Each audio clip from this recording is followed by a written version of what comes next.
Good morning and welcome. Patriot Radio News Hour. Joe and Jason wrapping up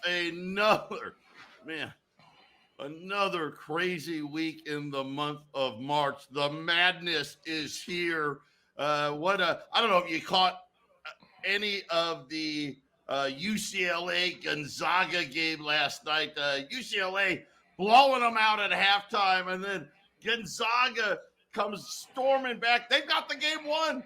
I turned it off. It's over. 3 minutes to go. Gonzaga's up, 10 points or something. Next thing you know, I turn it back on. There's only 12 seconds left. UCLA's up by 1. Gonzaga comes down, hits a three from, mid-court, ends up winning the game. That's what it feels like right now. Here's the difference, though. It's March Madness on your bank account. That's the big problem. And today is no exception. I'm going to give out the number. I'm going to give you the website. We've got a great 2 hours lined up here between the Patriot Radio News Hour and the Half Empty Cup. 800-951-0592. That is our toll-free number. AllAmericanGold.com is the website.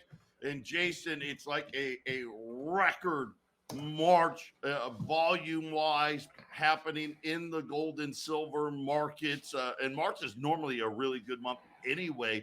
We're talking about this demand is greater than what we saw even during the financial crisis. If you remember, I made two. I don't even consider them bold statements.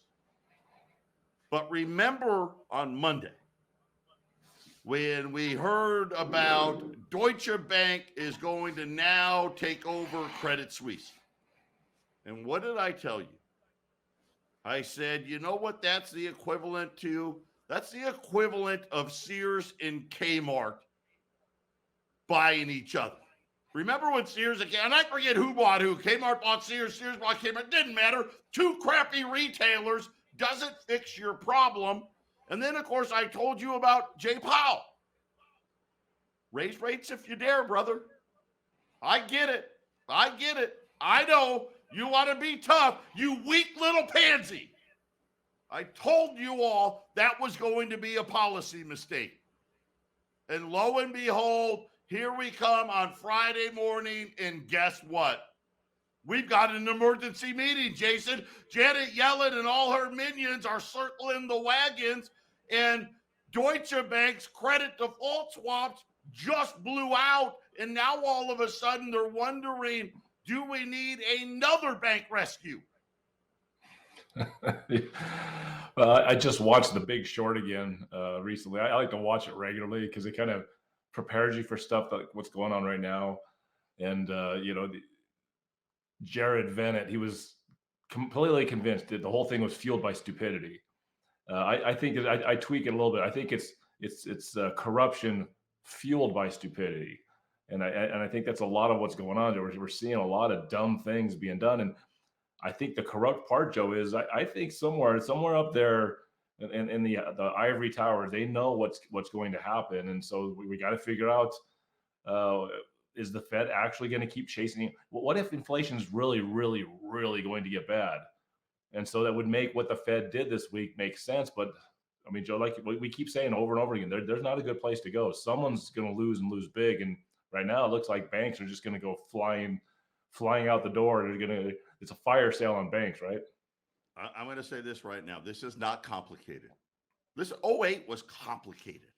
Remember, nobody had heard of a credit default swap, right? We didn't know what any of these things were, right? And they brought up all of these new terms that none of us had ever heard of. And right, remember, like you brought up The Big Short, right? It took some really genius guy who's, let's face it, right, kind of geeky, he's a weirdo.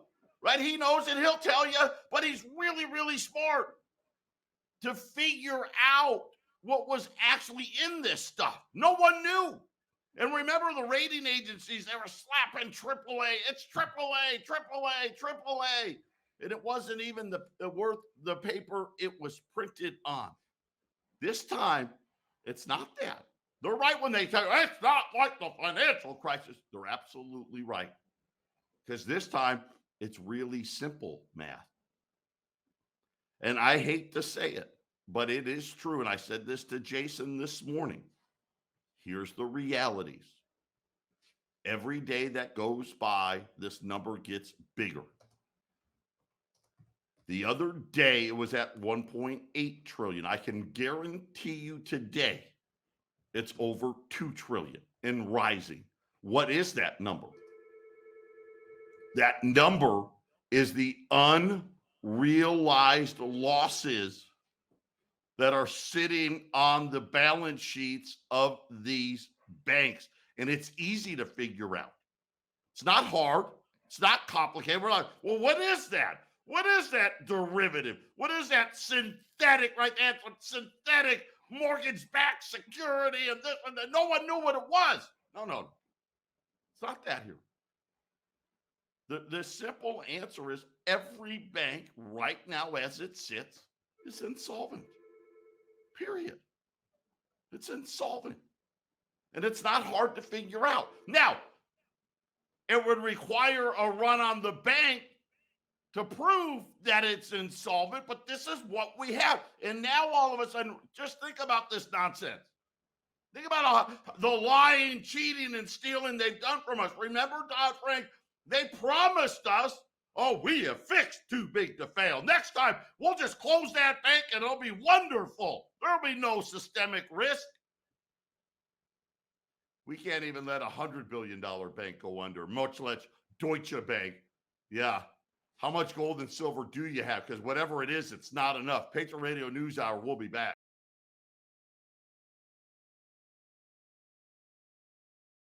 800-951-0592. Joe and Jason, Patriot Radio News Hour.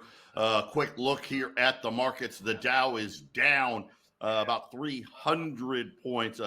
Really, the big saving grace here is this emergency meeting trying to keep these markets in order. The S&P is down 29. The Nasdaq's down 100. Gold just sitting here right at $2,000, just hanging out. It's been between flat and up $8, and silver is up about 20 cents right now, 23.30. This market update brought to you by our friends at Y Refi, man. If you want something not correlated to Wall Street, maybe you got an IRA. And if you got more than $50,000 in that IRA and you're like, man, I'm tired of the Wall Street roller coaster, call our friends at Invest Y Refi, because you can get up to 10.25% return, not correlated to Wall Street. Nope, and that's fixed. Doesn't matter. Hey, Deutsche Bank goes under, so what? Another emergency meeting. I mean, how many weeks in a row are we going to have another emergency meeting? InvestYRefi.com, the word invest, the letter Y, REFY.com, or call them at 888-Y-REFI-24, 888-Y-REFI-24. Jason, and it is right as we speak now. So if you're just joining, the credit default swap for Deutsche Bank had another blowout this morning, and I say another. And what a credit default swap is, right? We had to learn this during the financial crisis, didn't we? That's simply the amount of money you have to pay for insurance on a default by Deutsche Bank. Okay, so when credit default swaps rise, that's bad, right? That means, hey, there's stress on this bank. And again, the problem is, Jason, once it starts to run, it's almost impossible to get the genie back in the bottle. And that's why Janet Yellen, she's put out the Commissioner Gordon, right? She's got the bat signal out, and her and all the other patsies are having this big emergency meeting this morning. Yeah, and who knows, what was it, a couple of weeks ago, we're looking at a few banks, now it's the emergency meeting with Deutsche Bank. So why do I feel like they're understating the problem every single time we hear about something? So the emergency meeting, I think it's obvious. It's about Deutsche Bank and Credit Suisse, but why do I get the feeling this is Oh, it's probably about more than just that? Yeah, it's about more than that. Absolutely.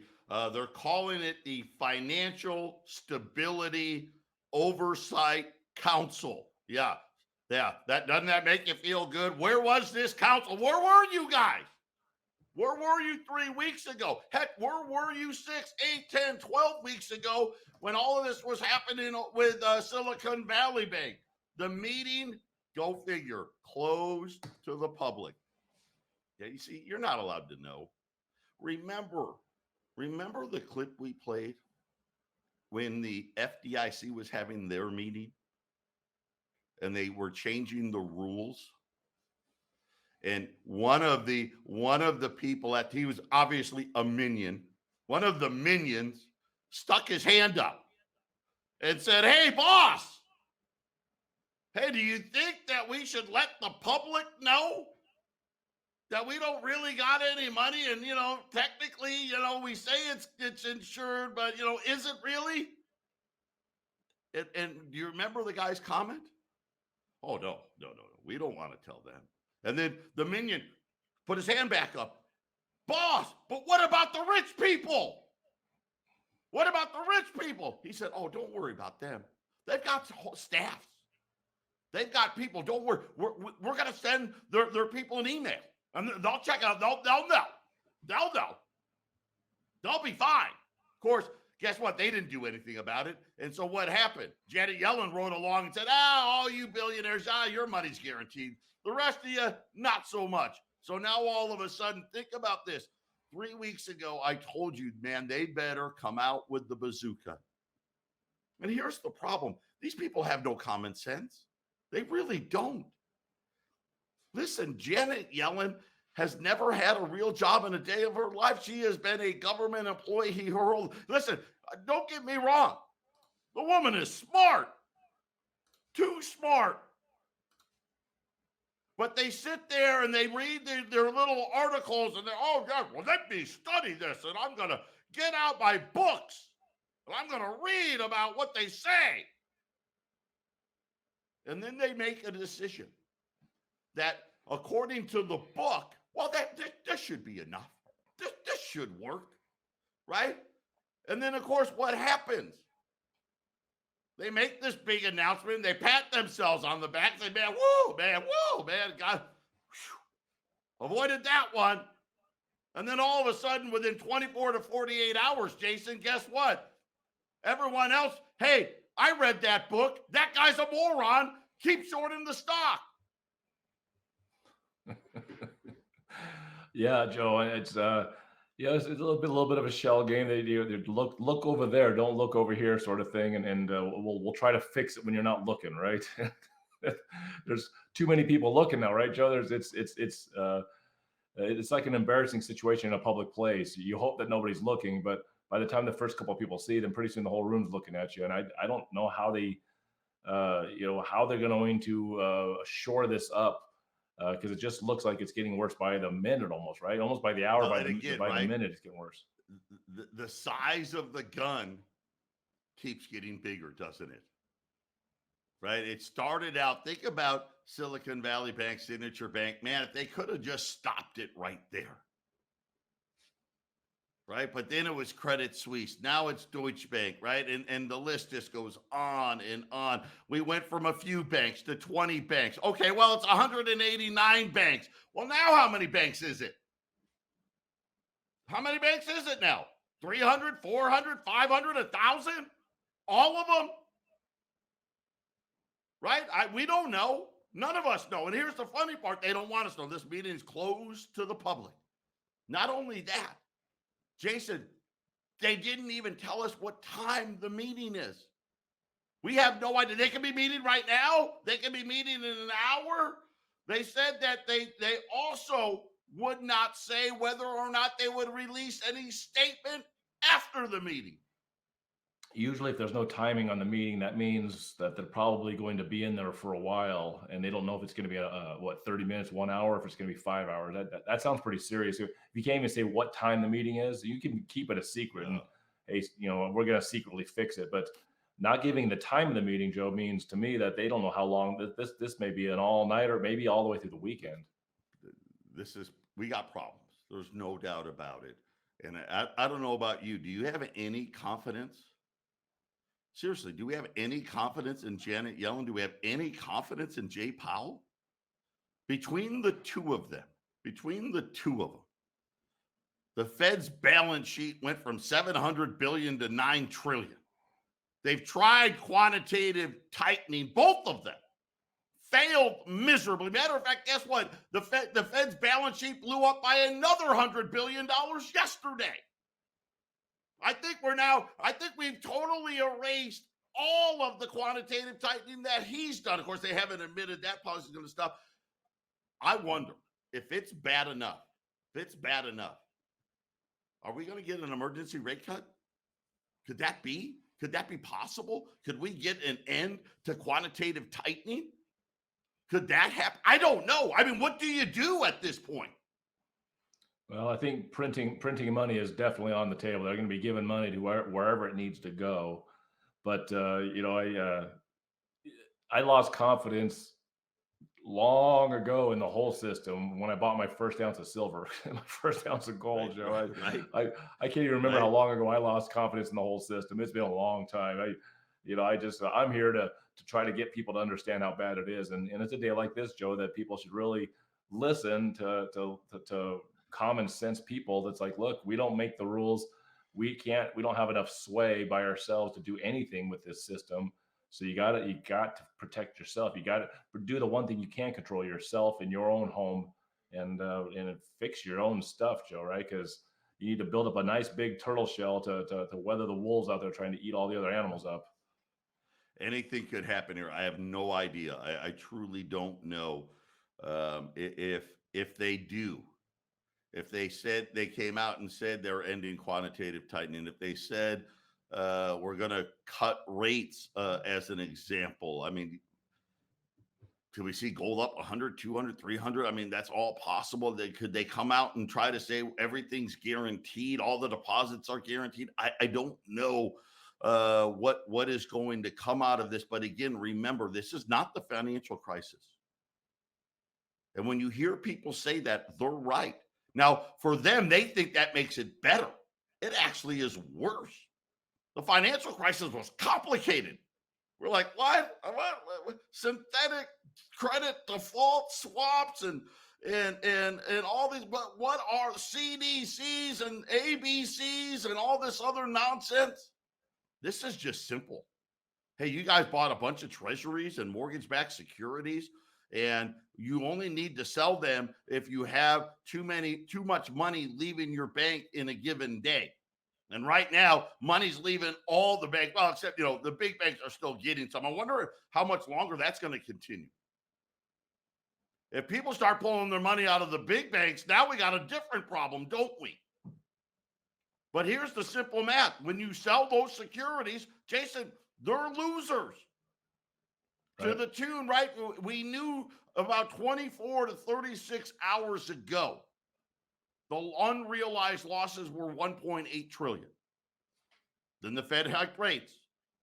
Now we got credit default swaps at Deutsche Bank blowing out. Now I wonder, how big is it? Is it 2 trillion, 2.5 trillion, 3 trillion? Right? Every day, every minute that goes by, these unrealized losses get bigger. Right, Joe, and some of the, to really make this thing worse, what are the big depositors doing with their money? That's obviously a part of this. If Deutsche Bank is insolvent, yeah, I mean, well, if Deutsche Bank buys this other bank, I think maybe they did. They bought it. That deal got done. They Credit Suisse no longer exists. Right. So if I was a Deutsche Bank depositor, I might say, well, wait a minute. Every time these guys do this, these banks suck. So I'm taking out Deutsche Bank and I'm putting it in JP Morgan, right? But if they don't put it's that simple, right? That's the thing, right? Yeah. If they don't put it to JP Morgan, right? That's the thing. If they get out of the banking system, we're seeing the run to gold. We're seeing the run to silver. Right now, speaking of silver, premiums that Jason will tell you every day, higher and higher premiums. Right now, rolls of U.S. Silver Eagles, and I got my little sheet out here right now. Where are they? 200? No, that's wrong. I'll figure it out. $740 a roll on U.S. Silver Eagles. Just to give you an idea, $740 a roll, you're looking at $37 an ounce. It's pricey. I've got an opportunity on some Canadian silver maple leafs. They're 1 ounce. Now, listen, it's a little different. They have 25 rolls in theirs. So they got 25 ounces of silver. I've got those at $775. That's $31. So it's $6 an ounce less than the American Silver Eagle. So if you're looking at, matter of fact, listen, that puts, just to give you an idea, on dimes and quarters today, I'm at $34.26. I've got Canadian 1 ounce maple leafs at $31. They're $775 a roll. If you buy a case, you save 20 more cents. $15,400 for the case at 800-951-0592.